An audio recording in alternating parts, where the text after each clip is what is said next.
Hi there, this is the CBS2 News Update. I'm Chris Wragge. We have some breaking news in Linden where a tanker flipped and spilled gasoline all over the road. New Jersey DOT says Route 1 is closed between Pleasant Street and Southwood Avenue as hazmat crews deal with the spill. We're told the tractor trailer was trying to make a left turn when it flipped. About 9,000 gallons of gas was spilled. The driver only had minor injuries. Well, the search is on for whoever launched a huge rock through a window of a New Jersey family's minivan, sending glass flying on a 4-year-old girl. Here's CBS 2's Alabama. That's a big giant rock. The sharp rock seemed even scarier to 4-year-old Zoya when it came crashing through the passenger side window Sunday just after midnight. She had been sleeping in the back seat. Did you have glass on you when you woke up? Yes, it was all over my hand. Zoya's mother did not want to go on camera, but told us they were on quiet back roads of Franklin Township. At first, she didn't know what hit them. I just felt glass shatter all over the side of my face, all over my body, my chest, my back. Then she saw this rock on the car floor and realized it had missed her daughter's face by only a few inches. I was not sitting here with the rock, and it didn't got on my face. Because where the rock hit the seat in the front is exactly where her face was in the back. Zoya's mother told us they were driving home from a dinner party when she noticed some lawn chairs sprawled out here in the middle of Willow Avenue.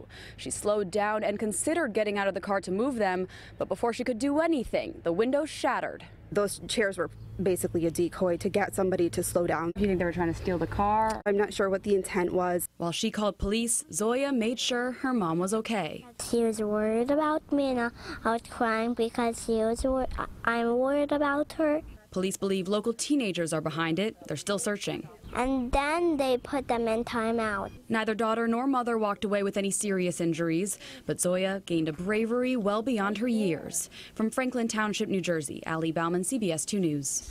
Happening now, the Premise school bus driver charged in a deadly crash will face a judge. A detention hearing will be held for 77-year-old Hootie Muldrow Sr. He's been in jail since Friday after being charged in the crash that killed 10-year-old Miranda Vargas and teacher Jennifer Williamson Kennedy.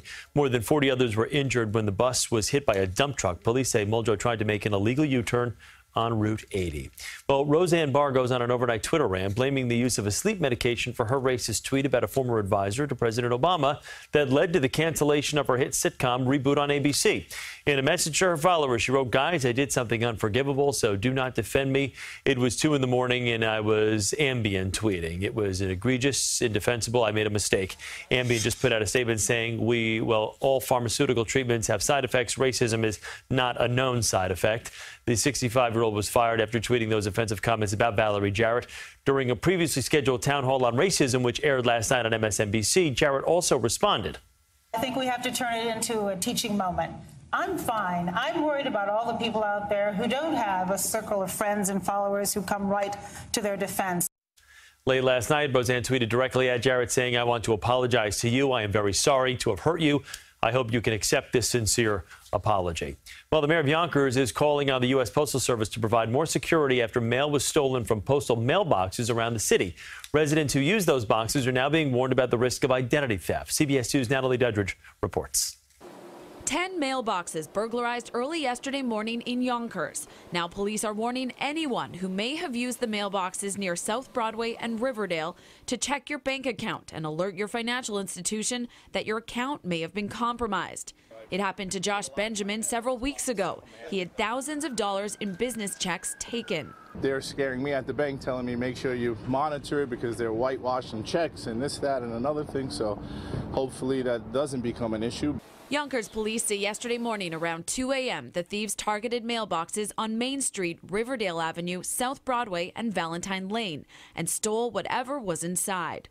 It's the latest in a string of more than 60 mail theft incidents since January. Take a look at this surveillance video from an incident 3 weeks ago. You can see a suspect easily open the outside box, remove the bin, and dump dozens of pieces of mail into a bag held by the second suspect. He doesn't jimmy the lock. He doesn't.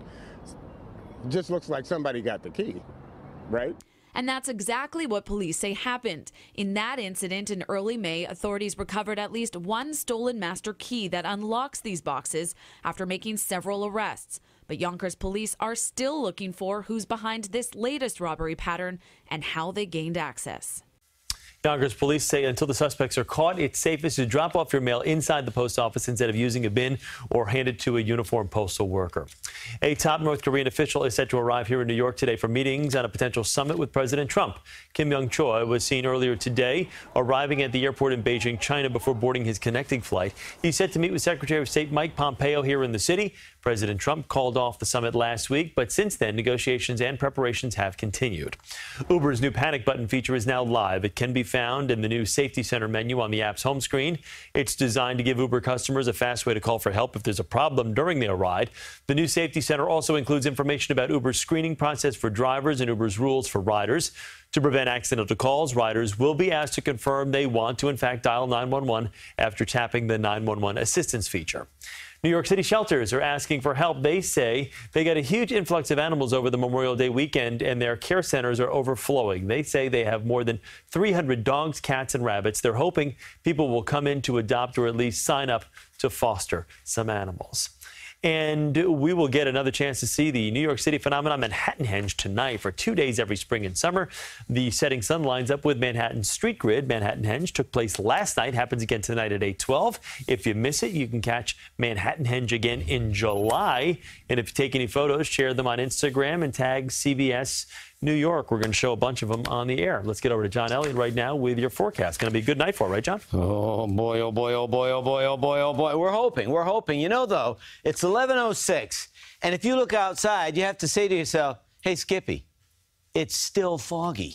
68. We're trying to mix it away. Ay, ay, ay. Visibility 7. That's north and west. You have visibility. Well, it's improving out around Babylon, out through the Hamptons and Quag, but it's still maybe just a mile or so. 63 in Belmar. These numbers compared to yesterday, yeah, that's right. It's cooler, man. It's going to be a lot cooler than it was yesterday. Ooh, with that searing sun, we hit 89 today. We got our work cut out for us. We're going to try to get up to 75, which is the normal high. So, yeah, low clouds, some fog, waiting for the remnants of this guy, Alberto. What's going to happen is we see a shower tomorrow morning, then much of the day is dry. Then Friday, some of that moisture pushes in, and then a stationary front sets up. So, I mean, this looks bleak. You're not going to be a washout, but, yeah, that rain chance is in the mix each and every day starting in earnest later on your Thursday. Chris? Okay, Johnny, thanks so much. That is your CBS 2 News Update. Have a wonderful day.